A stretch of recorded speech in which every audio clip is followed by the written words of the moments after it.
folks, we're back. This is Steve Sanchez and Jim Jonas with another episode of Veterans in Politics. Today, our guest is going to be Stan Hyt. He's a candidate for Clark County Sheriff. Before we get to Mr. Hyt, Jim, got any rants? Yeah, and first thing I'm going to do is I want to apologize to you, Steve. Why? What you do? Well, what I'm about to do. So, cut me off if you don't agree with this. So, like, before I even start. You got a phone now? I wanted to read. Is it okay if I read Dr. Linda Young's response? Oh, sure. Okay. So for those of you who don't know who Dr. Linda Young is, she was actually going to be on the show as well this Saturday. And so she sent a message that said, "I've just left the doctor's office a few minutes ago, and we hope she's feeling better.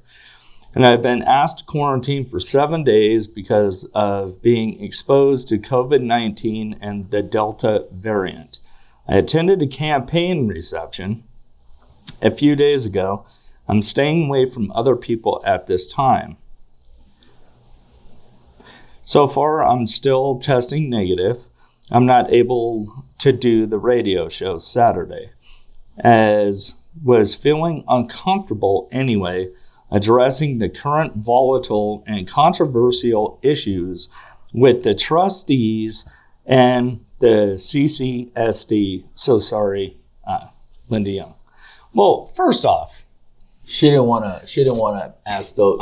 She didn't want those questions asked of her, probably. But to be fair, I hope she's feeling better. We've known Dr. Linda Young. She's a very good person for a long time, and she was actually a moderator for us in one of our endorsement interviews. Yes, she was. And I do think overall she is a nice person.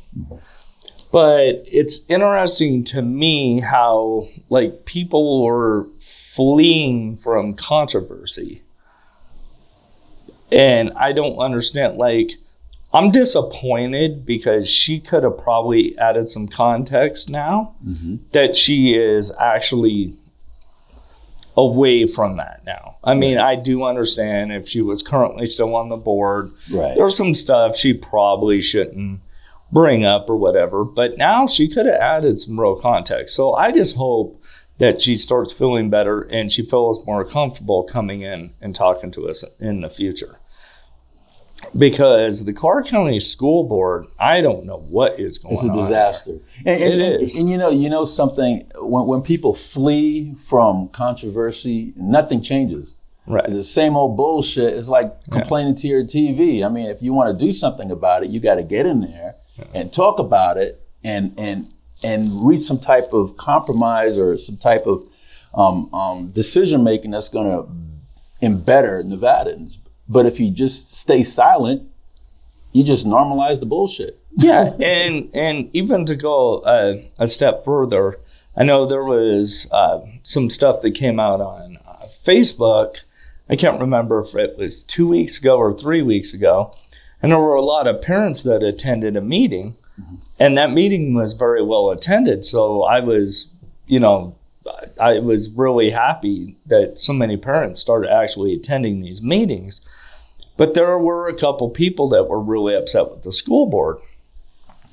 And I think it's great that they voiced their opinion. However, my take has always been, maybe you should pay more attention to the people that you actually elect to these positions and actually pay attention to these positions. Much like to kind of transition into our current guest here today that was so nice to come on. There's a lot of offices that are actually very important offices, and people just ignore them. They ignore the school board. They ignore sheriff. They're just, whatever. But then if the Metro does something that they don't like, Now all of a sudden they're in an uproar, or the school board. Now they're paying attention. Now all of a sudden you're paying attention. They never heard of preventive maintenance. Right. Do your homework, get involved, and vote intelligently in these races, and then at least you actually have a voice rather than being retroactive. It's like the family court, and we did warn everybody about Mary Perry, right? Yeah. And now we're hearing all kinds of bad stuff about Judge Mary Perry. Yeah. And I say, good for you. You get exactly what you pay for. Yeah, and I even brought up a thing about Mary Perry as far as not even judicial temperament, just as her as a person, how she always had, she'd have Monday meetings at the Texas Cafe, and I know somebody who used to run that cafe, and how arrogant she was and expected special treatment and all these different things, and I'm like, come on. And I brought it up on a round table. Yeah. But no one paid attention. Oh, no, she's just a great person. Now you're starting to see. Folks, the purpose of these shows is to help you decide on who to vote for. If you still go with these guessing games, then that's exactly what you get. And good for you. But... So, yeah, that was it. I just wanted to, sometimes I feel like I'm beating my head against the wall trying to explain to people, you can't get pissed off after the fact. You got to pay attention. You got to pay attention. So that's going to bring us to our guest, Stan Hyt, candidate for sheriff, and that's an important position. Yeah, a very important position that a lot of people don't vote for. They could take away your constitutional rights just like that. Well, unless, the current soon-to-be former sheriff, and they can save people's lives just like that, right? If they wanted to, Yep. So, Mr. Hyt. Yes, sir. Thank you so much for coming on the program. Thank you for having me. Appreciate the time to introduce myself. A little bio about you, because I've never heard of you before. Okay. Went to school in California, San Diego, California. Graduated there with a Bachelor of Science Degree, Criminal Justice Administration. Right after that, I was recruited and hired by the Las Vegas Metropolitan Police Department. How old were you? I was 23 actually I was trying to get hired on San Diego Police Departments, but Las Vegas scooped me right up, and I went. Thought I'd come here for the experience. What year was this? That was 78. Oh, okay. A while back. Some of the you Carter weren't born era. yet. Some of you weren't born yet, but no, I think we were all born. I was 2. I was a little Steve was bit a little older. Not that much, though. Oh, let's see. Well, 11. let's just put it this way. You look better than I do. So I was 11. Well, I came here in 78, worked for the Las Vegas Metropolitan Police Department for a little over 30 years. Okay. Retired back in 2008, was comfortable, had a good retirement, loved the police department, it's taken care of me.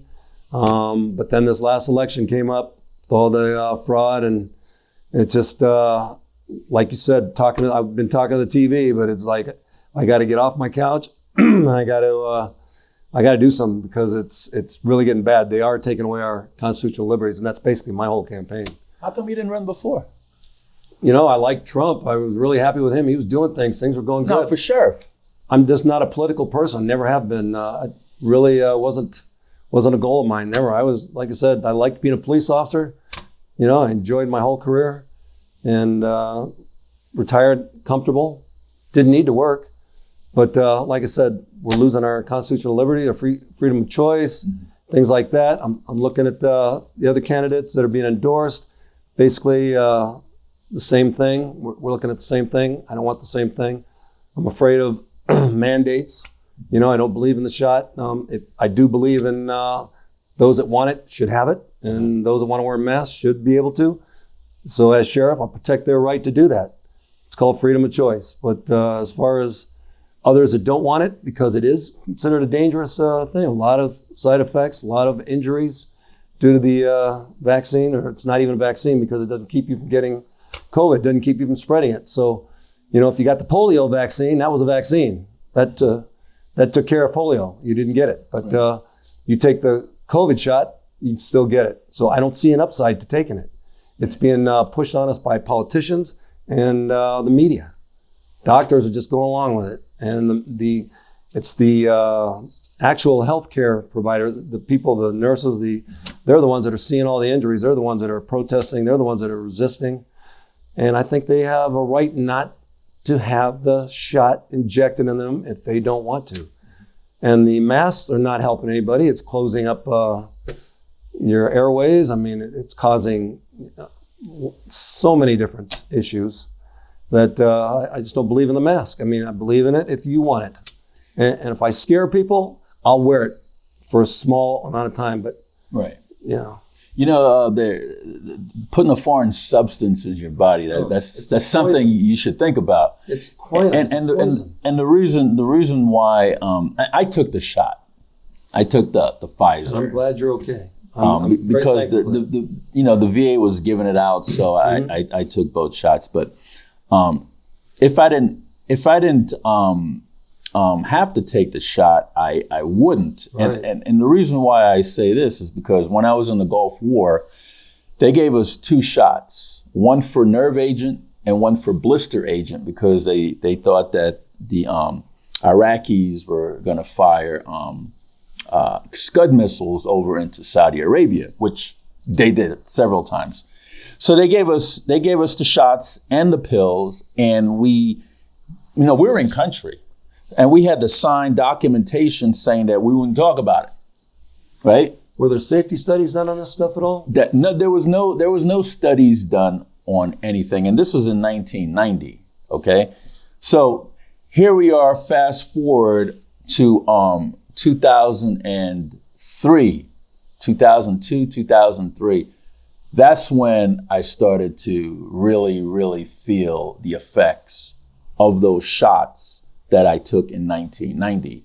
And there's a whole bunch of side effects that goes along with it. So with this COVID shot, nobody knows what the side effects, because there's not enough time to even figure out what could happen to you. There's tons of side effects. So we're all guinea pigs. These side effects are documented. There's thousands of them. I mean, no, I'm saying there's no years. There's no long-term history, right? But the side effects are real and they're permanent. You get these side effects, they're permanent, and they affect your system completely. I mean, what are the side effects that you have? Bell's palsy, heart attacks. Really? Yes, blood clots. I've heard of the blood clots. Oh, there's just so many, but it's a risk that shouldn't be forced on people, especially healthy people. If you want to protect people. There's medication for it. I mean, you get COVID. I got COVID in December. 4 days later, my wife got COVID. 10 days later, we were over it. We took NyQuil. I mean, but basically, there's hydroxychloroquine, there's ivermectin, there's zinc, D3, sunshine. These things help. More people are actually getting hurt from the shot than COVID is hurting them. So as being sheriff of Clark County, what could you do as far as people not getting the shots or not wearing masks? I can affect the police department. That's the first thing. These guys, to become a police officer now, you have to have the shot. That's a mandate. It's required. You can't get in the academy. Lombardo's instituted this where if you want Did he get the shot? I don't know. I haven't asked him. But if you want to join the police department, become a Las Vegas Metropolitan Police Department officer, you have to get the shot. You can't go through the academy without it. And this is the guy running a Republican ticket for governor? Yeah. I mean, listen to this. Does Republicans know that? It's right on the Metro website, and he's the sheriff. So I would think they'd know. Why would they push that? Because majority of Republicans are against the shot and the mask. Why would they push a candidate to be governor of a state when he's mandating the shot in the police academy from being sheriff? Well, he's also endorsing our sanctuary city policies right now, and that's another thing. That's another thing against Republican values. Yeah. Well, so let me ask you this real quick. Now, is Lombardo personally mandating the shots? He's the most powerful elected official in the state. He has the right to decide. So the governor doesn't. The governor has nothing to do with it. The governor makes the mandates. He can enforce them or not. Like Sheriff Payo over in Arizona. Yeah. Stood up. And the reason why I'm asking is because I know there's a lot of people that are upset about this, but I also want to be fair, even though I don't personally care for Sheriff Lombardo, but I also want to be fair and make sure that people have the proper information, that it's not one of those things where Lombardo has a choice. Okay. Like, if he actually has a choice, then yes, I would blame him. But if he is given no choice, if it's mandated by his boss, then he has to do it. Is he being strong-armed? You know who the sheriff's boss is? You know who the sheriff's boss is? 60% of the Clark County Commission and 40% of the city council. That's his budget. He's talking about the budget. I'm talking about the budget. Yeah, no. The sheriff's boss is the Constitution. And that Constitution is for we the people. That's who it's designed for. Right. To serve the people. It's God-given rights. I agree with you on that. But if he can't get Metro funded properly, I'm just trying to connect I'm not defending Lombardo. I'm just saying, trying to connect the dots, because I know how these politicians work. Just like we wouldn't have Allegiant Stadium right now if it wasn't for Sandoval doing some behind the door stuff to force these Republican assemblymen to vote for it. So I'm just trying to kind of connect the dots here. Okay, I'm just trying to tell you that the sheriff does not work for the governor, doesn't work for the president of the United States. He works for the Clark County residents. Okay. He's elected by them. He makes the decisions according to what he enforces. Okay. And of course, enforcing laws is his mandate. That's basically his mandate. Right. Okay. Statutory laws, NRS laws, that's his job, to enforce those laws. Okay, now when you got a governor that's coming down with unconstitutional mandates, and I'm telling you, unconstitutional mandates. He had a right to issue mandates when there was an emergency. Obviously, we didn't know what we were getting. We didn't know what we were getting into with this COVID. So, we need to pay attention to the science. Okay, well, the science is long gone now. I mean, we know that this shot doesn't do anything to help people. It only hurts.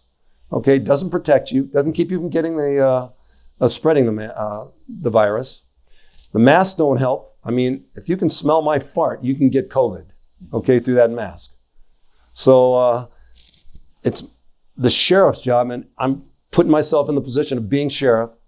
As sheriff, I will not enforce unconstitutional mandates. We've already learned the science now. And to piggyback on what Jim said, even if he was being forced, even if he was being forced, he could have came out with a press conference and said, "Hey, exactly. I'm being forced. They're taking my money away to do this. They're taking our budget away. I can't fund my officers, so I am going to have to push this mandate. I'm being strong-armed to do it." I haven't heard that. Yeah. I agree. And all I'm trying to do is play devil's advocate. Oh, I hear you. Just kind of connect the dots. I hear you. I think a lot of people don't know this. I think exactly what you said, though. Actually, and then because it's supposed to be about your campaign. But there's another thing that I'm really glad you brought this up, because this was years ago. I was watching with my uncle, who's an Army vet, and we were watching a documentary on the Nuremberg Trials. And I was like, well, how can they persecute all these Nazi officers? Hitler told them to do it. Like, he told them to march these people into the gas chambers. So how can they be guilty of all these war crimes when they were just following orders? And my Uncle Matt was like, no, you don't understand. Like, if it is against the law, it doesn't matter if your commanding officer tells you to do something. If you know something is criminal or something is unconstitutional, an unlawful order. Yeah, it is your responsibility to stand up to that. It's putting an officer between a rock and a hard spot. But yes, absolutely. Yeah. You are not allowed to enforce an unconstitutional or illegal order. Yeah. I want to talk to you and find out what you think about sheriff that's coming out endorses somebody to take their place.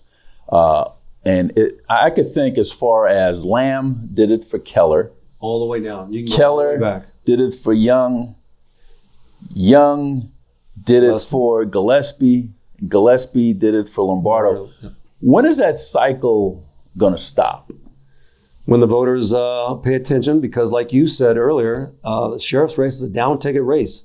A lot of people don't pay attention to that race. They pay attention to the president. They pay attention to maybe the senator or something that they know. But they don't pay attention to sheriff. It's like, well, it'll be the same. I'll still get a ticket if I speed. It's no big deal who's the sheriff. Well, it is a big deal. It is a big deal. It is a very big deal, because if you don't have a constitutional sheriff, then you have, we're seeing it right now. We're losing our rights. They're shutting down churches. They're closing small businesses. They're forcing these mandates. They're looking at taking away guns from it. These are things a sheriff can stop. And if you don't have the right sheriff, it's just going to happen. For example, I got stopped for a traffic stop, and I told the officer I had a weapon in the car, takes me out of the car, handcuffs me, tells me that he's handcuffing me for his safety. But I'm thinking, if you got fear in your heart, you shouldn't even be a cop in the first place. He's got a gun on him. I'm away from him. I don't have nothing on me, and he's handcuffing me for his safety. And then when the other two cops came, because he called two more cops, I'm still in handcuffs. Then he goes in my car and takes my weapons out after I told him not to do it. And then he's telling me he's not searching my vehicle, and the body camera shows he's in the back seat moving stuff around, but he's not searching. He's calling it a frisk. So you tell me, what is the difference between searching and frisking? Frisk is using a motion on top of your clothing to just generally see if you have a weapon. If there's any risk in at your all. Car. No, I'm telling you what frisking is. Yeah. You're out of the car, you're in front. He can just, it's a pat down basically. It's just, it's a cursory, just a. Could you have the same thing for the car? Do you have any weapons on you? No, the weapon, you have to have some type of probable cause. You have to, what did he stop before? What was the initial Speeding. Stop? Okay, so he has a right to write you a ticket, get your registration, insurance. Exactly. And if he sees something unusual, and the fact that you tell him you have a gun, that's legal to have. So right. there's no. Some of these officers are like the citizens. They get scared, and they act upon emotion, and it's not always correct. And that's proper training. We need proper training. So how he got the two officers there? He said I was irate, but I wasn't. Body cameras show I wasn't. He also turned off his body cameras for 9 minutes. Do they know the Constitution? On the surface, all that sounds improper. I don't know. Not having been there, but yeah, it doesn't sound correct. And is the Constitution being taught in the academy? That's a good question. It's been almost 40 years since I've been in the academy, so I don't know. What about officers coming out, being on the street that you see, brand new officers that just, you have all these years of officers graduating. They have a lot to learn as far as life experiences and actual FTO training, field training officer training. They get book training, and then they go out in the field for a year and get field training. And, some people, we're humans, right? So we're all different. Everybody's different. Some people do it correctly and some don't. And we need to try to get a uniform standard where it's done correctly. That's training. And that's something every sheriff needs to work on all the way up and down the line, from Lamb to Lombardo. Tell us about your internal affairs. Are they really, really looking out for the betterment of the citizens of Nevada, or are they looking out for the betterment of the cops? No. They're I'll tell you a story after you tell me. Well, you know what? Listen, I'm one of those officers that's been in IB a lot, and it's not for abuse. It's just for decision making. I made some. I grew up. I was an immature officer. I made a lot of immature decisions, and before I had internal affairs a lot, and I feel they handled some of my cases correctly, and I feel some of them they didn't. Some of them they were just getting through a job, just trying to just get through the day, and perform a job. Others, you're dealing with people's lives. You shouldn't just try. Well, you're dealing with police officers' lives here. These are police officers they're dealing with. Mm-hmm. So that's what they do. They police the police. Oh, you're talking about the IA. That's what you asked. Yeah. Oh, yeah. Yeah. So they police the police, and I believe it comes from the administration up, the top. The top leadership. During some administrations, all they did was take complaints and sustain them just to make just to satisfy the public. And then the pendulum would swing the other way, and they weren't. I always saw it as they went overboard, but that's a political thing. You have to do the job. You get a complaint, you have to investigate it. But if there's no evidence of it, just like in a court, if there's no evidence of it, I don't see how you can convict. And during a lot of administrations, they're convicting even without so I'm in favor of the officer on this one. You have to really show that the officer did something wrong. I mean, now if he's like for instance, we came out with a policy, you can't use the F word when you're working, and it's automatic discipline, And I had an officer pulled some kids off there walking on an overpass on the wall. Look, they could have fallen. They could, he sees it. He goes over there and tells them to get down off the wall. And they're just laughing at the officer, and he uses the F word, and he gets them down. And we call the parents, and he calls me, I was a sergeant at the time. He calls me, and the father gets there, and he's all upset that the officer used the F word, okay? That's his main concern, that the officer used the F word towards his kids. But that's because that was what he felt was the only way he was going to get their attention. They weren't listening to him otherwise. And I'm not condoning using the F word. I don't use it myself. But the parent wasn't even concerned with the safety issue of their kids going off the bridge and the officer stopping from what he had to do. He's out there working, trying to, protect society. And he has to stop what he's doing to go take care of this situation. And the parent was wanting me to discipline my officer for using the F word.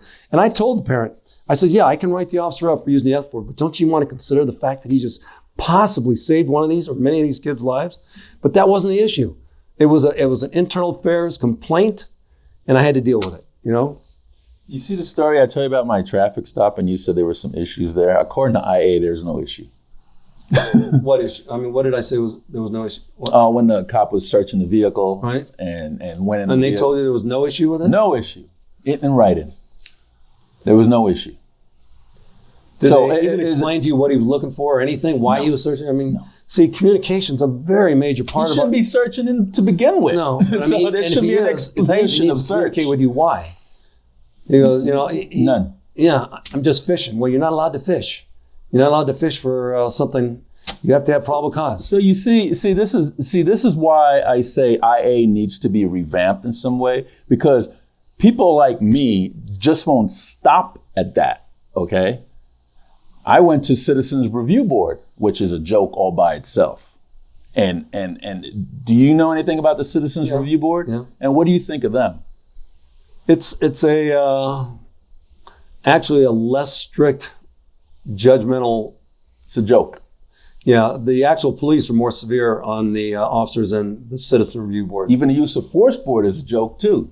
Have you seen the Use of Force Board? I've been through the Use of Force Board. Yeah, I mean, I don't know why. I don't see how it's a joke, but I mean, well, every instance could be different. We've been involved in the Stanley Gibson case with Officer Jesus Arevalo. Do you remember that? You were on the force back then, back in 2011. What was the incident?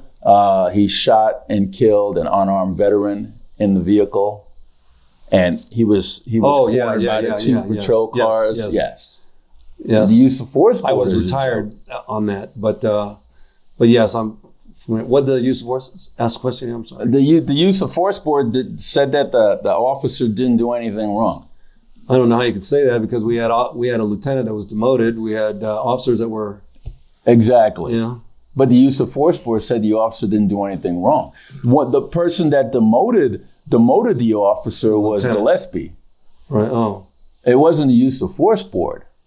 And that incident that I described to you about me getting pulled over for a traffic violation and my constitutional rights were violated, and the Citizen Review Board said the officer didn't do anything wrong, and IA said the officer didn't do anything wrong. So I didn't stop there. I went to federal court, and they settled with me for $20,000. So here's a problem. There was a problem, right, because you guys could have saved $20,000 if you did your job. Okay, like I said, every individual circumstance. But if the Citizen Review Board says that there's something wrong, we got to discipline, this is what we're going to do. If IA said, hey, there was something wrong, this is what we got to do, I wouldn't have taken it one step further. I would have just left it alone. I'm like, okay, it's being handled, but it wasn't being handled. And that's the problem. People turn a blind eye and a deaf ear to these things, and they push it onto the carpet, and they shove it to the side, and they think, oh, that's just how it is. But when you get somebody like me that's going to keep going and going and going and going and going, you got a problem. So my question is, as sheriff, what are you going to do to revamp the use of force board because it's a farce, the Citizens Review Board because that's a farce too, and IA protects more cops than they do the citizens. And I've seen that from facts. The actual institutions are good. It's the people that man those institutions, whether they do their job properly. Right.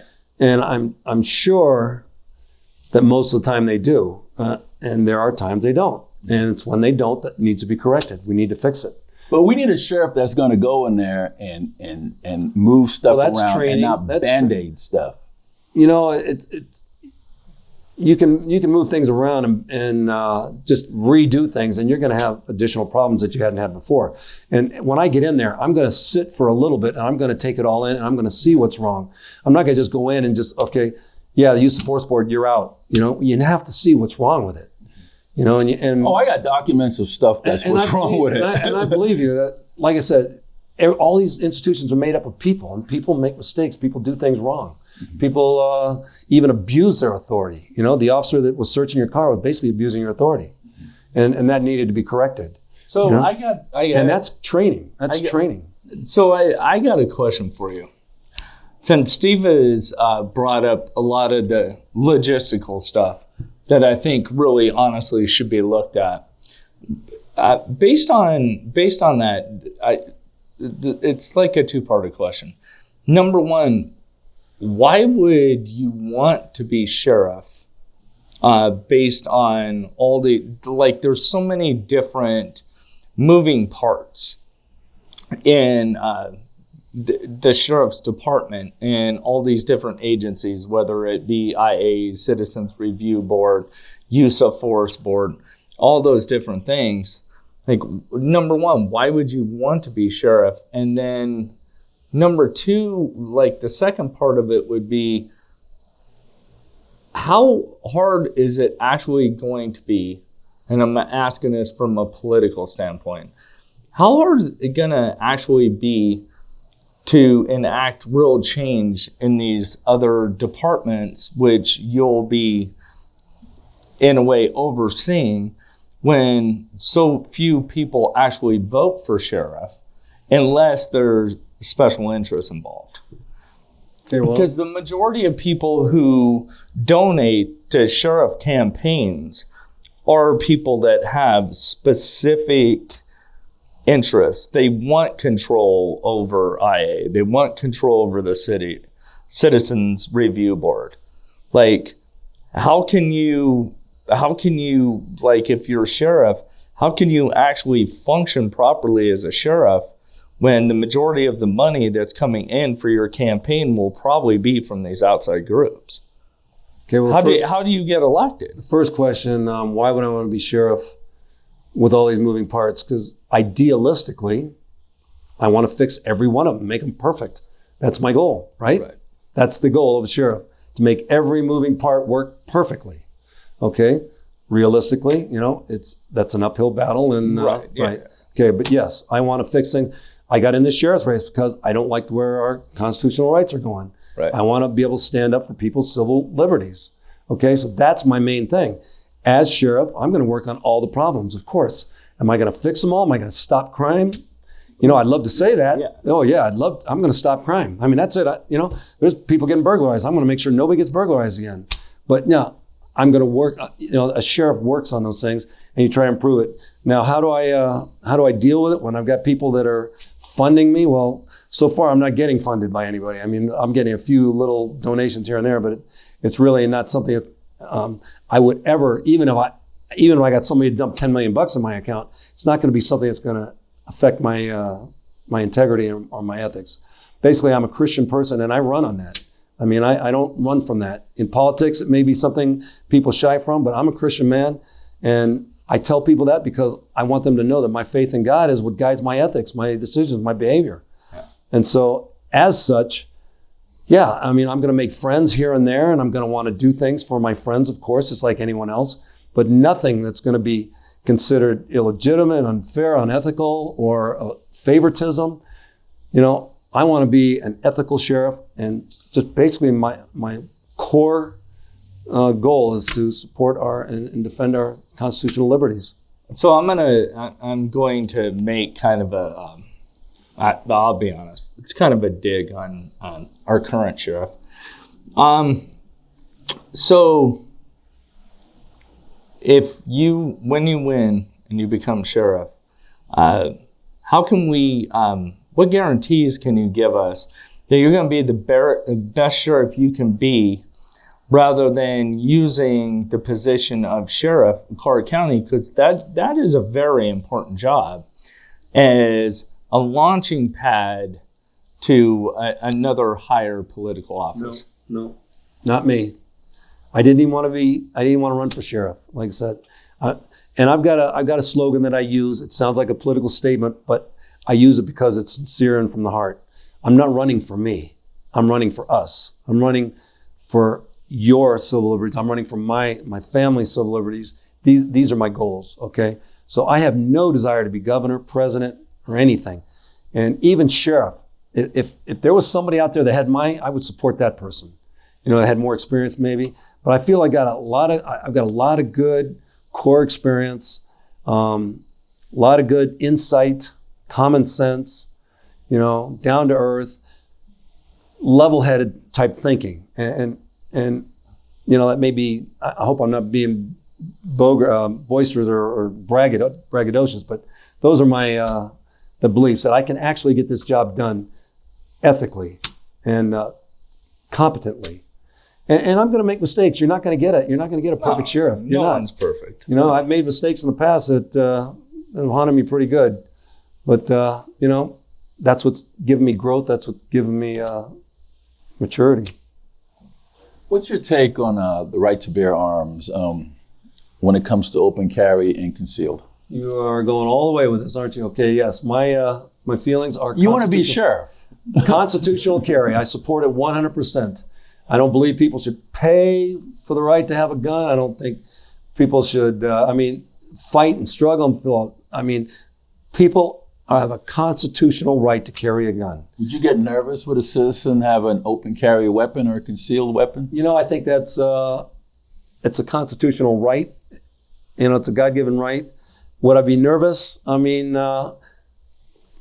you know, it depends on the circumstances. It depends. If we're getting a lot of instances where citizens are just walking around with guns and displaying them and stuff like that, you know, like in Texas, we need to do stuff. We need to do stuff to correct the thinking. But as I see it, we have a right to have a gun to protect ourselves. That's mainly why we have guns: protect ourselves from a tyrannical government and, you know, from criminals that are attacking us. So what's your take on concealed? Absolutely, you have a right. Yeah. Does Metro start giving out concealed carry permits to felons? No. Oh, because that officer on the tape said after I showed him my concealed permit, and I'm like, why are you running all my guns? Why you? I mean, I got my concealed carry right here. Oh, I want to make sure that you're not a felon. That's what his response was. Right. So I wanted to know, when did Metro start giving out CCW to felons? Because he had my CCW right there, but he wanted to make sure that I'm not a felon. It sounds like you came across an officer that was stupid.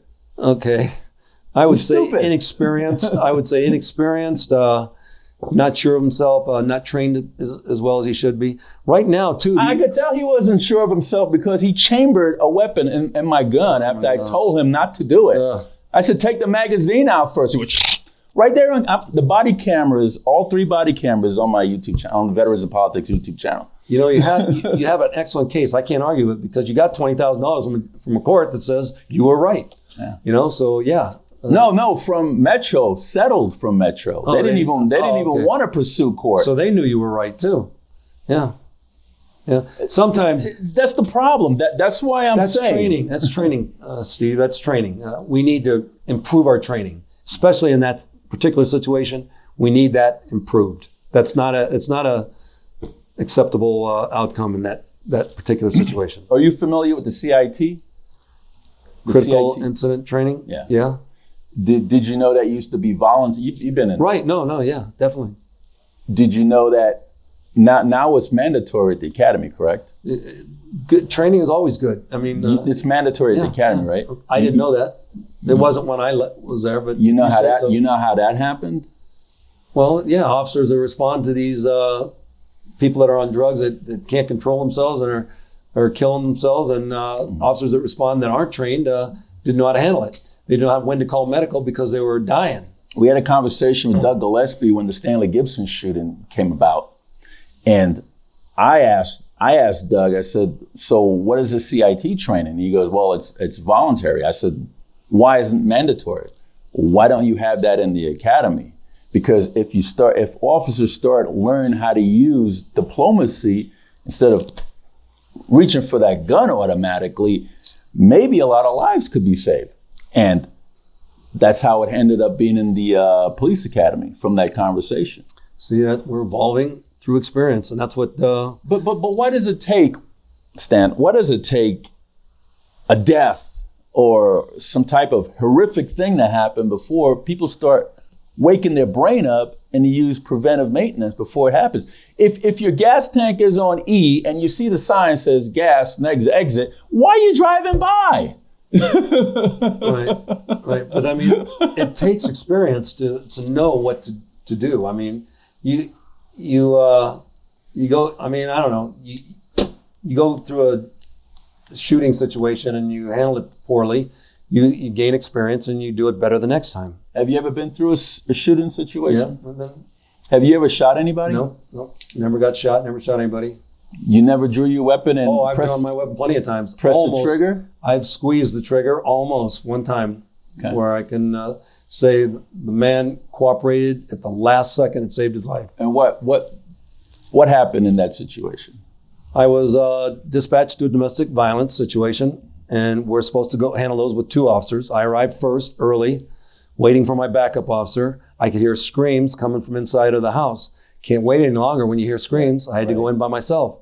Right. So as I go to the door, I step inside the door. It's quiet. I don't hear anything. It's also real quiet. And so I'm really getting nervous now, and all of a sudden out of nowhere comes this lady running towards me screaming with a guy behind her with a hammer. He's got it up. I draw my gun, I aim it, I'm ready to shoot. And I yell, freeze, and he does. I mean, it looked to me like he was gonna slam that hammer right into the back of her head.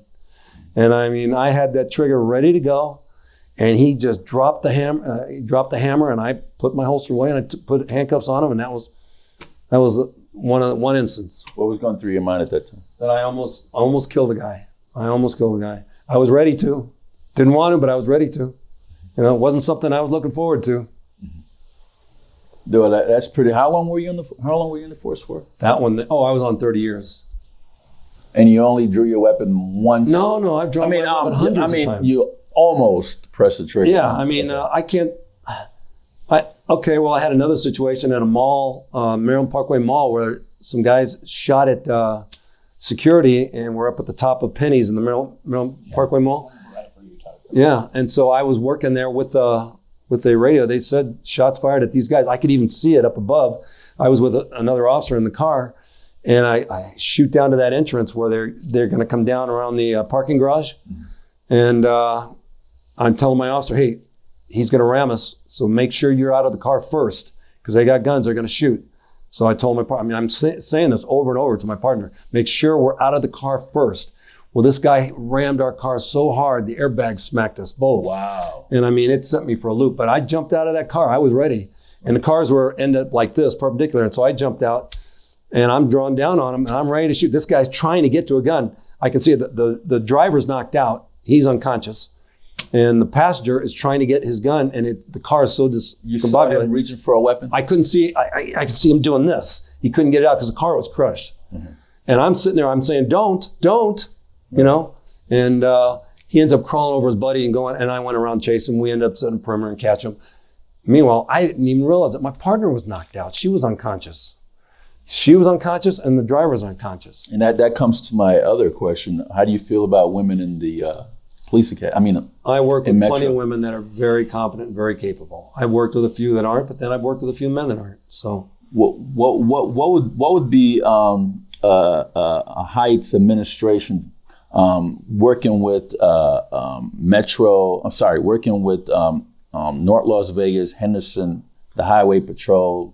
One thing I love is cooperation. Resources, cooperation, absolutely. Right now, Lombardo's broken off relationships with ICE. We don't have relationships, so now it's a sanctuary city policy. I want to reestablish that and see what we can do as far as illegal immigration. What does that mean? To me, that means people sneaking over the border, being released into our county, using our resources, not paying taxes, jumping the line in front of legal immigrants. I'm all for immigration, so I don't want that confused. Immigration is good. Illegal immigration is not good. I want to make that perfectly clear. Illegal immigrants, it's just like you've gone to Disneyland, right? And you want to get in front of a ride and you see the sign, 3 hours waiting line. So now you get down to an hour waiting line and then 500 people just jump in front of you all of a sudden and then you're back to 3 hours. How does that make you feel? You want to throw a grenade. Yeah, okay. That makes you feel like you want to throw a grenade. So how do you think these legal immigrants feel that are doing it right? They're coming across, and doing it correctly. Right. And then we got people just jumping in. We're paying hundreds of millions of dollars for dialysis every year for illegals, and then they're going back across the border. Or, I pulled over a guy in a stolen car. A Mexican guy in a stolen car. He ran from me. I had to chase him, endanger the community that I was, but he ran into a neighborhood, broke into somebody's house, took me all night finding him, pull him out of somebody's house, I arrest him. The DA comes back and says, no charges filed. Like, what do you mean no charges filed? Did I leave some details out of the report? He goes, well, did you ask the guy if he knew the car was stolen? I go, did I ask the guy if he knew the car was stolen? I mean, what do you think he's going to tell me if I ask him, did you know the car was stolen that you were running from me from? And hiding in somebody else's house to escape contact with me? I mean, that's because he was illegal. They didn't want to deal with it. They just kicked him out. The guy committed a theft of an auto. He committed reckless driving. He committed a burglary. He broke into somebody's home. And they kick him out because he's illegal. I mean, it's just not right. None of the people that were endangered at that particular moment, including myself, chasing this guy and risking, my safety, going after this guy, none of that's fair. And they kick him out. I've had people that run into people, that are illegals, and they're no registration, no insurance, no driver's license because they're illegal. And what's the guy that got hit going to do? He's got no recourse whatsoever. He's got to pay for his own damage. So you would reestablish relationship with ICE. With leadership. And to further answer your question, I would love to meet with all the heads of different agencies. North Las Vegas, Mesquite Police, Henderson Police. Mm-hmm. Yeah. How about the relationship with the district attorney's office and the city attorney's office? Because there's like all those other municipalities. Very good question, because one of the most important things to me is getting a good governor to run with me. I want a good governor that makes good laws that I can enforce. Mm-hmm. The second thing is, when I do make arrests, I need a good district attorney to charge those charges that my officers make. Mm-hmm. I mean, we need a district attorney that's not just interested in prosecuting police for doing wrong things. I mean, we need to police our police. I'm not saying anything. I'm not lessening that, but look at Chicago. That Kim Fox or whatever her name is. Just all she does is prosecute police. You got a police officer that says the wrong thing to somebody, they're kicked off the force. But yet they're kicking people loose that are rioting and stealing and doing all kinds of things. They let them go. What kind of DA is that? Fair and balanced system. We do, exactly. We need a DA that'll do their job, that'll enforce the laws that we present to them, the cases that we present to them. How do you feel about this district attorney? Steve Wilson. I've been out of it I've had a personal case with him myself when I was an officer. I don't know if I want to get into slamming him right now. I didn't like the way he handled it. Mm-hmm. Let's just leave it at that. Well, see, that's the problem. People leave things like that, people get elected again and be like, "Oh my God, he's back again." So what do you want me to do? What do you want me to do? Bring my personal opinion in on this one particular case? I mean, you're running for sheriff. It's up to you. I want a good DA. I do. Okay. I want a good DA that'll do his job. Yes. Okay. And I don't feel I'm qualified to speak for Wilson. I had a particular case with him, so I have a particular opinion of him. Mm-hmm. But I've been out of it now for many years, and I don't know. How long you been retired? Since 2008, 13 years. But that's a long time to want to come back. Yeah, but I mean, I've got life's experiences, you know. Don't you think things might have changed since? Yes, they have, and it's going to be a learning curve. I'm not going to, but none of these guys that are running for sheriff have been sheriff, so it's going to be a learning curve for them, you know. But some of the things that they know, I don't want to know. I don't want to do things the way they do it. Do you know who's running besides yourself? Yeah, there's two: Tom Roberts and Kevin Mcmahon. All right, let's talk about them because, and the reason reason why I wanted to talk about them because if you feel that they could be a great sheriff, you wouldn't run, right? Okay, that's correct. Right? That's correct. Right? There's something about them that you're saying, no, they can't be a good sheriff. I need to step up to the plate, right? Right. So, Roberts. All right, first off, I don't want to attack him personally because I think he's a decent guy. Okay. But he votes Democratic. I don't agree with his politics. Was he sleeping on October 1 when that thing was going at Mandalay Bay? Because that's the information I got. There were definitely some... that he was forced out of Metro. Yeah.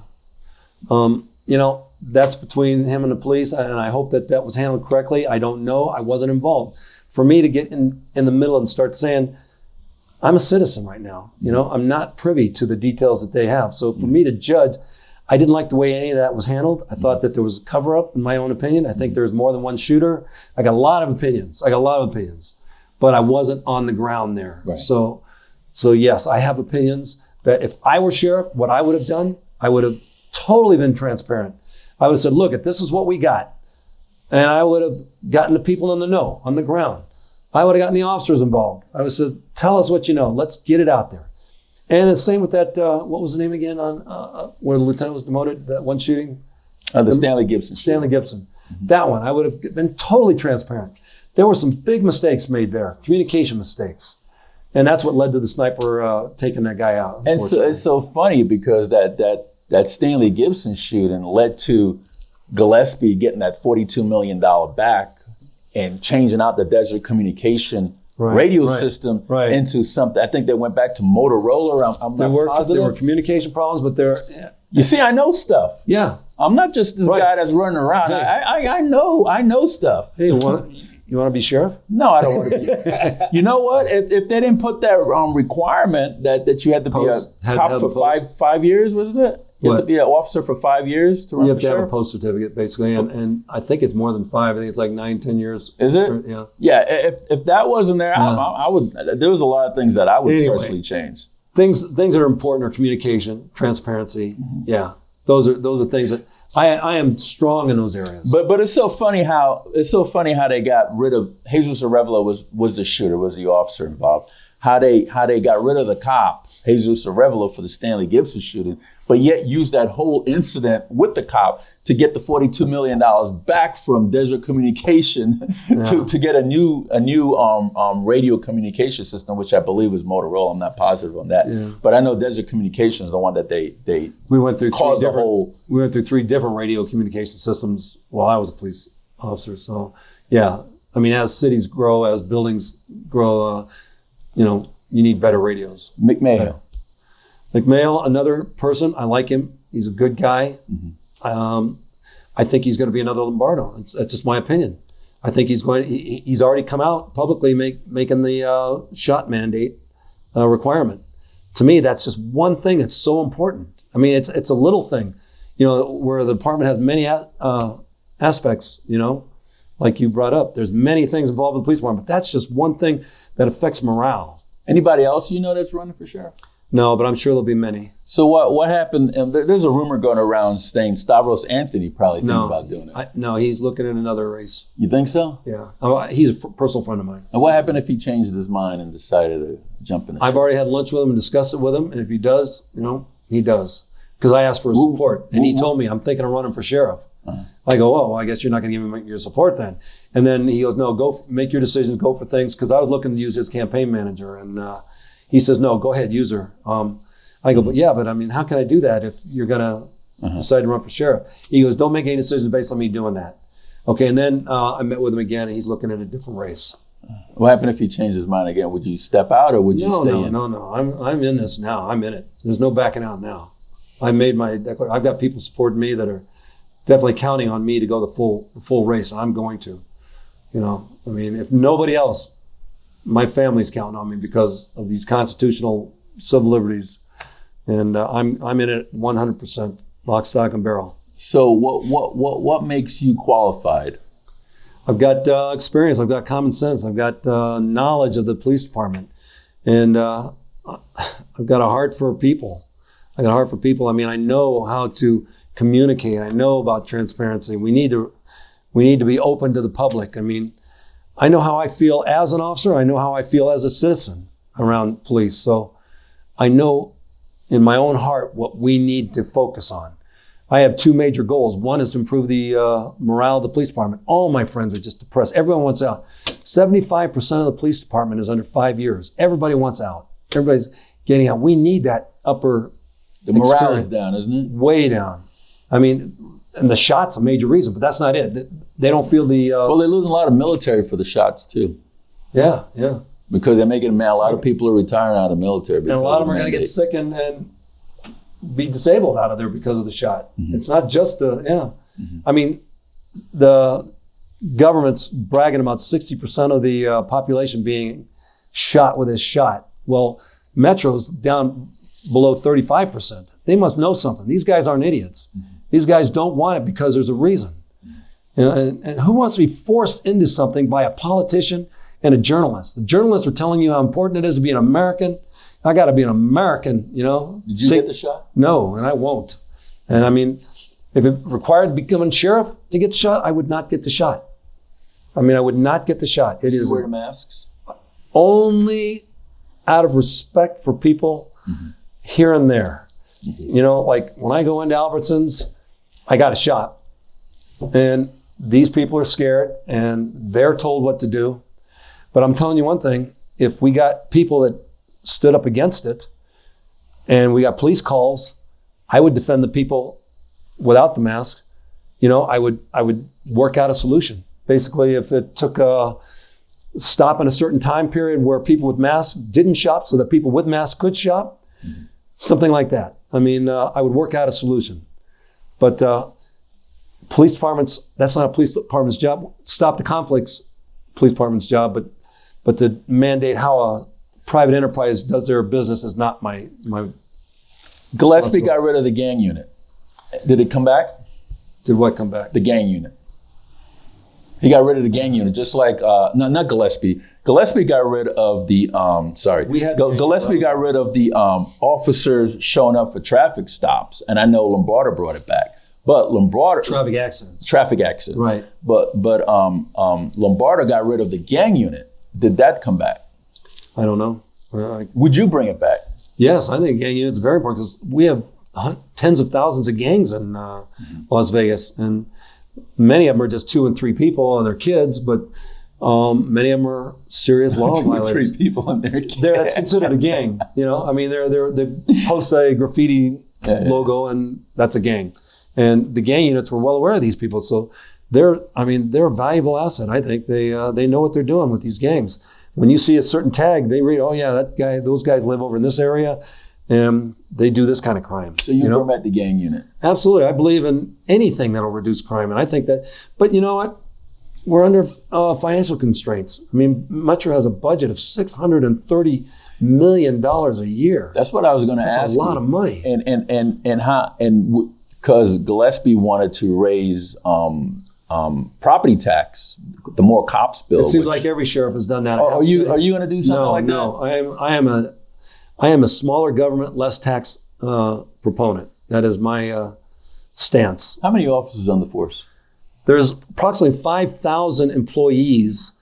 I was under the impression, from what I last checked, was over 3,000 commissioned police officers. I'm being told by people on the department that it's way down, that it's nowhere near the 3,000. That's what I'm hearing, because they're all leaving because of, morale issues and stuff. When I checked, it said over 3,000 commissioned officers. When I hired on, there were 200. But my latest check, as of I think it was March or May, right in that area, 3,000 commissioned officers, 5,000 total, and we need more civilians, because have you tried to get a hold of just calling the non-emergency line? It's terrible. I mean, when I was a police officer, we'd have to use that line to get information from dispatch. I could get on usually within 2 to 3 minutes. I'm on a call and I need to get some information. I could get there 2 to 3 minutes. Twice I've tried this year to get on, and I sat for over a half an hour and gave up. Yeah. 2 times I've called, 2 times I've given up, was not able to get through to dispatch. So Stan, real quick, we're running pretty close on time now. Okay. I just got one last question. I wanted to make sure I got this in. So we hear a lot recently about defunding the police. Steve and I have both, I think, came to an agreement that I think him and I both feel the same way about it, that it's not necessarily that people actually want to defund the police, like where there will be no cops. It's more the demilitarization, I'm sure I blended that all together, of the police force, because you see certain circumstances where I do kind of understand maybe a little bit riot gear in major situations or whatever. But like when you look at some of the stuff that we've seen in past years, where the police are literally rolling down the street in tanks, Humvees, machine guns, that just seems a little overwhelming to people. So what's your take on, I guess I've just summed it up this way, proper use of force by the police department? Okay, that brings me to my second goal. I told you I had 2 goals: improve the morale of the police officer by supporting them and positive reinforced stuff like that. I have a lot of other parts to that, but the second goal is to improve the image of Metro to the community. Right. Those are the 2 main goals. I mean, and with that, I've never seen tanks go down our streets. I mean, I think that's a... It's probably talking about when other the places, Ferguson. Yeah. I'm not talking specifically about... If there's a need for a tank, there's a need for a tank. If there's not a need for a tank, there's not a need for a tank. Right. And I believe in... I really like non-lethal type responses. Yeah. In other words, rubber bullets, hoses, things like that for riots. I don't want to shoot people. I don't want to kill people, but I want them to understand we can't have riots. We cannot have violent type, unpeaceful riots. We can have protests all day long, and I'll support that. That's another thing. If a group wants to get out and protest, I'll send officers out there to protect them from being harassed. But now they start getting violent, and you start stacking bricks and things. We're going to stop that. We're going to stop that right away. I don't want to shoot people up, pick up a brick, but then a brick can kill somebody, so you may have to. So I'm not counting it out. But I believe in non-lethal type forces. And, I was one of those officers that always was out there without a lot of gear. I mean, I see some of these officers, man, they're so decked out with stuff on their belt, and it's like, I don't know how you can move, But, like I said, humans are humans. We all have different viewpoints, different opinions on how we should do things. I'd like to get a little more uniformity. I'd like to get it a little less militaristic, but still, I want my officers protected. So vests, having a gun, having a nightstick, non-lethal stun gun. I like that stuff. Mace, I'm not pepper spray, I'm not that, because it affects a lot of people, and even the police officers themselves. I've used it and it's backfired on me. But nevertheless, if you know how to use it, you're trained. But tanks, if there's a specific need for a tank, I hope I have one. So I'm not going to say I don't support it. Right. But then again, I'm not going to pull it out for a domestic dispute. Let's put it that way. I got a lot more questions for you. Okay.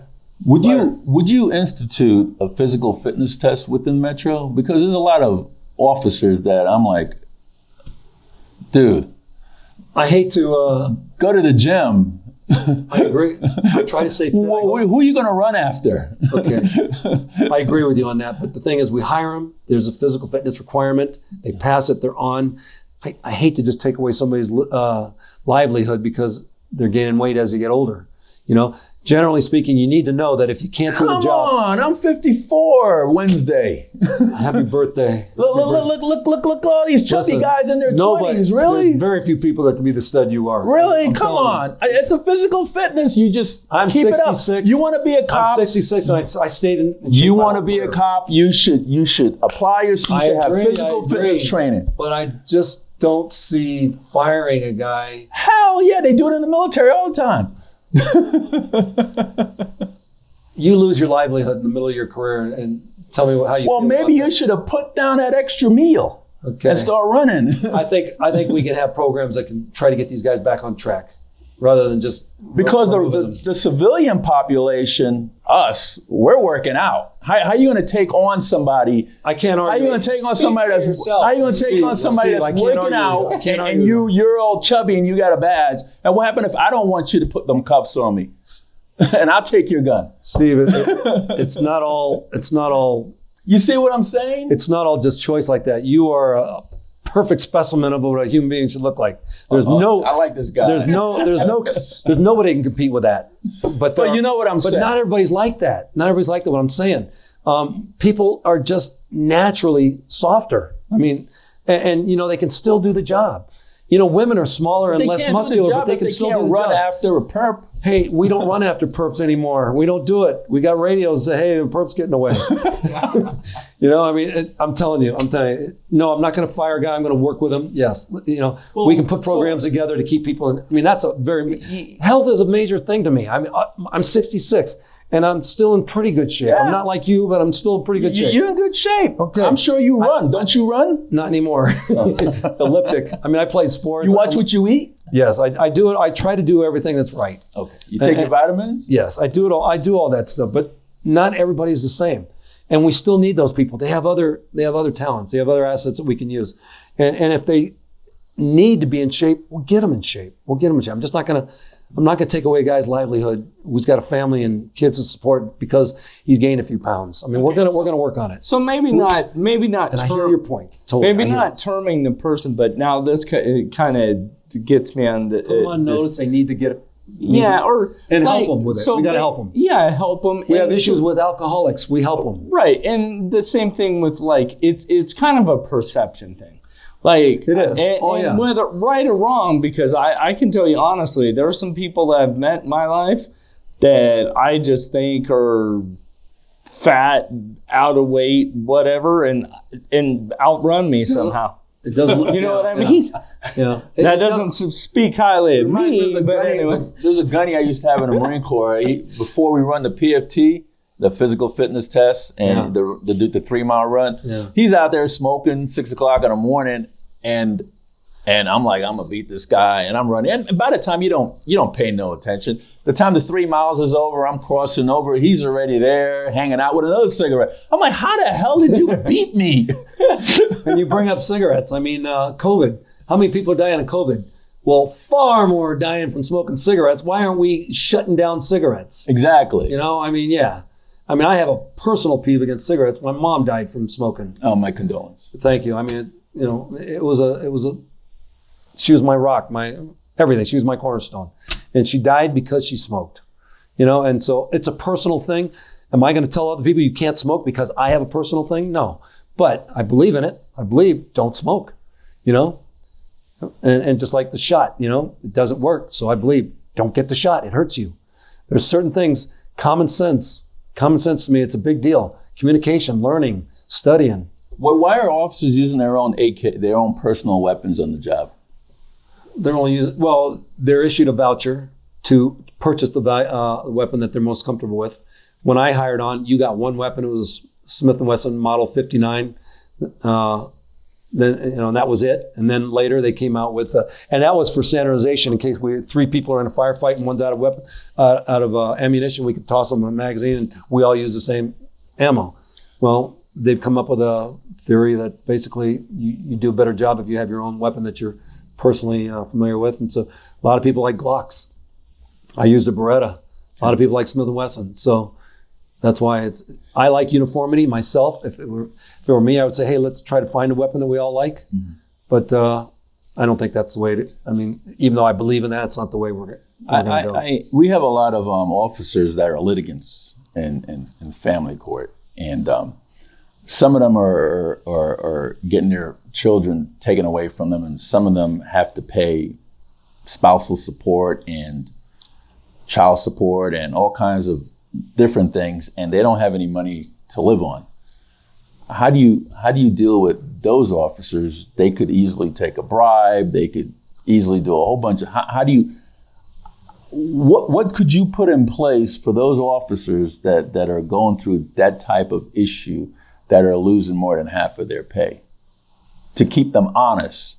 Because you push, like you said, we're all humans. You push somebody against the wall, what are they going to do? They're going to do other things to make money, and some of it might not be legal. What do you do to make sure that those officers don't fall? First it starts with selection process. You get people that you believe have good, honest constitutions. They won't do that. That's what you seek when you hire, and then you train and you teach them that. When you show them examples of officers that have failed, what's happened to them, because everybody that takes a bribe is gonna fall. I mean, I don't know anybody that's gonna be successful. And you just don't take one bribe; you'll keep going. That's what I'm saying. So you're gonna fall, and so you show them. You not only learn from your own mistakes, you learn from other people's mistakes. So that's the best way to learn, is from other people's mistakes, and don't make the mistake yourself. That's an involved question, Steve. I mean, that's really it's like, how do I keep people honest their entire life? You just hope that by leadership, leading top down, that your people. Sorry, I guess what I was looking for was if you being sheriff were willing to institute some type of program to help officers that are going through these types of life issues, to keep their focus on the job, because they're thinking about losing their kid. They're not thinking about that job anymore, and they're losing their pay. How would you institute some type of program that would help officers out that are going through these issues? If there are programs that can help them, I would absolutely support them. I don't know of the programs. I don't know. Would you institute one? I'm not a doctor myself. I would if somebody could show me that it was beneficial and would work. Yeah, absolutely. I wouldn't oppose it. Let's put it that way. Officers need help all the time. We have PEEP, which helps officers through emotional crises when they lose a loved one, a spouse, a son, a daughter. We have psychological assistance that helps them. We have officers that are alcoholics. Yeah. We have programs that assist them with that. And officers that are drug users. Yeah, so the program that you're talking about, why wouldn't we? Of course. And you guys don't have a mandatory. I know marijuana is legal, but you guys don't have a mandatory drug testing, do you? Yeah, we do. You do? How often does that happen? It's random. It's totally random. And what do you guys test for? I'm not really sure all the substances, but it would be like cocaine, heroin, marijuana, stuff like that. So you guys do test for that? I'm not even sure about marijuana anymore. I would think it is. Back when I was, I was tested randomly several times. Tell me about your public corruption unit. How does that work? I don't have a public corruption unit. Is there a public corruption unit within the LVMPD? Well, it's called Internal Affairs. Okay. What is their main focus? On rooting out corruption and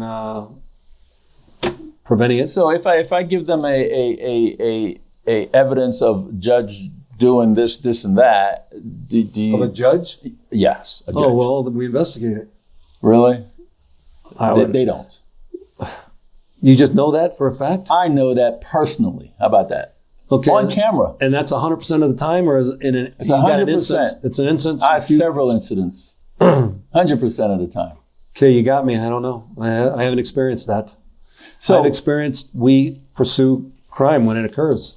But But it sounds like what we got going on with our executive administration, with the president now. What crimes would the public corruption unit go after? Every statutory crime that's on bankruptcy fraud, mortgage fraud, perjury, all those things. Really? I don't know about perjury. Isn't that a judicial thing? Isn't that something that judicial courts enforce? Well, if they sign something on a penalty of perjury, isn't that a crime by itself? Yeah. Statutory, anything that's a statutory crime, we enforce. And if you file something with the courts that you signed on the penalty of perjury, isn't that burglary as well? We file it through the district attorney. We submit our. No, I'm talking about that judge. If a judge files, we would file a case to the district attorney, and he would file it against the judge. Okay. Yeah, anything that's a statutory crime, we enforce. I mean, that's the police officer's main function. Okay. It's turning into a social agenda thing, but yeah, right. My focus is statutory crimes. And being the sheriff, you also control the jail, right? Yep. Okay. When's the last time you've been there? To the jail? I was a sergeant kind of the last half of my career, so I didn't make as many arrests. I made a few, so I would go a few times, but the last time I would have to say is 2008. Okay.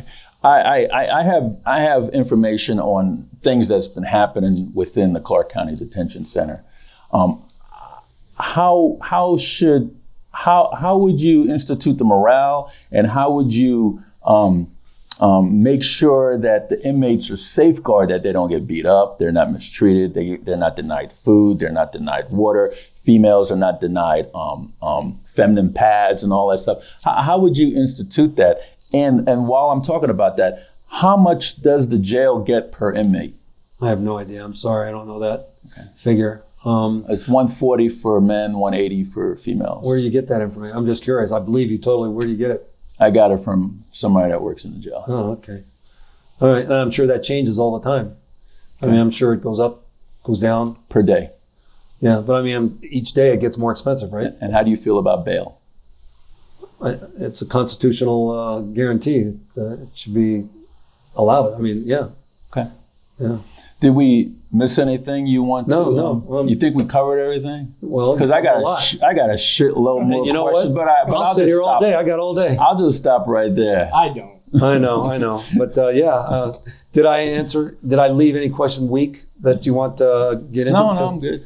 Well, you can turn this off because this is a learning experience for me, okay? It really is. I'm not a politician. Mm-hmm. So Jim, you got a rebuttal for that, right? When they say that? Yeah.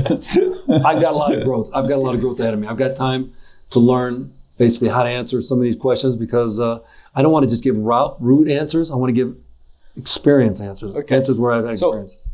I want to thank you very much for coming on, but Steve, this is like a thing with me. When people are running for office and they say that they're not a politician, well, welcome to be a politician now. I take the statement back. I'm a politician. Yeah. I'm not a seasoned politician. I'm not an experienced politician. There you go. Okay. You're right. I am a politician. For whatever reason in today's society, correct. And I'm not... I stand corrected. This is not anything against you, and I'm going to try not to go into a rant on this, but for whatever reason, when I was growing up, there used to be this saying, sticks and stones may break my bones, but words will never hurt me. Now we're in the pronoun culture. Yeah. So we got to be very specific in how we word stuff. So yes, you are a politician. I'm a politician. I got one more. And I was going to talk to you about coroner's inquest, but I won't. I was going to talk to you about the relationship with the coroner's office, but I won't. Shit, man, I had it and I just lost it, but I got it again. Okay. The union. What's your relationship with the Las Vegas Police Protection Association? Did I say that right? There's two. There's a PPA, Police Protective Association, and there's a PMSA, the Police Management Association. And one does regular police officers, and the other one does the supervisors, right? What's your relationship with them? I belonged to the PSA my entire career until I made sergeant, and then I belonged to the PMSA my entire career as a sergeant. So I belong to both unions throughout the 30 years. Do they do their job? Yeah, I think so. I mean, it wasn't something I micromanaged. I wasn't busy. I paid my dues. They bargained for us. They got us pay raises. They protected us when, Do you think they should protect an officer even though they know the officer screwed up, but they still protect him? I think like a defense attorney, they should support the officer. I think an officer needs support. Officers make mistakes, and that's what How about Brian Yent? Familiar with him? Yes, I've heard the name. Fill me in again. He's the one that shot and killed Trevon Cole while he was over a toilet, dumping marijuana in there, and got the cops TV show to come along with him, and got a judge and falsified the stuff on to get the judge to sign off on the search warrant. And anyway, a man died, and Gillespie Gillespie should have fired his ass, put him at a desk, and then Chris Collins, remember Chris Collins, president of the PTA? Yeah. Don't like Gillespie for some reason, and took Yent out and made him an executive director on the PPA board. What do you think? I don't know enough about that shooting. That one, I didn't follow. So I was retired. I missed that one. Follow Eric Scott shooting? Okay, is that the one at that was Sam's Club? At Costco. Yeah, Costco. It was Costco? I thought it was Sam's Club. Okay. And officers giving him different commands. Put your hands up. No. That one I support the officers 100% from what I've learned, because 3 officers fired at the same time. Yeah. He scared 3 officers, apparently. He was not cooperating. He was intoxicated or high on something. I can't remember what the substance was, but he was a soldier, good man, probably a good man at one time, but got involved with addiction, and it cost him. Something inside the Costco alerted the management there to call police, and it was people running out of the store. Police showed up, so he's doing stuff that's scaring people. And when he comes out, the officers draw down on him and tell him, "Where's your gun?" or get down on the ground. That's what they were telling him, get down on the ground. He goes for his gun. And he may, in his mind, may have been just saying, "I'm just showing you my gun." But he pulls it up like this. What are you going to do? You haven't got very much time. 3 officers fired at the same time. I heard different, because the tape miraculously got missing. If you got 3 officers and 1 fired, okay, we question that. 2 out of 3 fired, I'd question that. But when all 3 officers fired at the same time, something that guy did caused them to be in fear of their lives, and they fired. And it may have been the guy may have been innocent in his own mind, but he pointed the gun. He lifted it up. He didn't just put it down. I saw the case file on that, and I saw the witness statements. Yeah. I get things in the mail anonymously. Yeah. And I saw the witness statements, and I know the camera for Costco was all of a sudden missing from that day. Oh, just that day. All the other days it was working perfectly. There were 20 witnesses there that said. But that day was missing. Now there was some witnesses said something different than what you just said. So, but anyways, Mr. Stan Hyt, thank you so much for coming on the program. I'm sure this was great. This was a great experience for me. I really appreciate it. I need you to look in the camera and tell folks why they should vote for you and your point of contact. Okay. My name is Stan Hyt, and I really need your support. If you want a sheriff that's a constitutional sheriff, one that will stand up for your civil liberties, will not come for your guns, will not shut down your churches, will stand up for anything that's constitutional, legal, I will come and support you in that.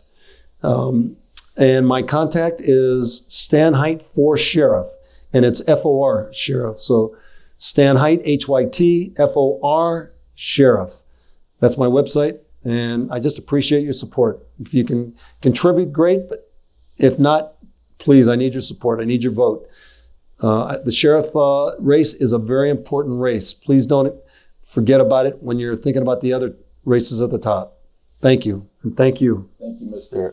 Hyt. And one of the reasons why we went over is because this is a very important race. It is. And nobody knows who Stan Hyt is.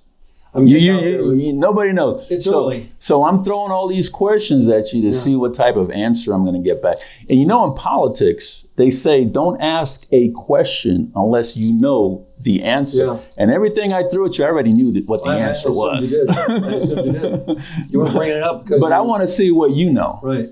So, folks, that's Stan Hyt. He's a candidate for Clark County Sheriff. This is Steve Sampson, Jim Jones for Veterans in Politics. Until next time.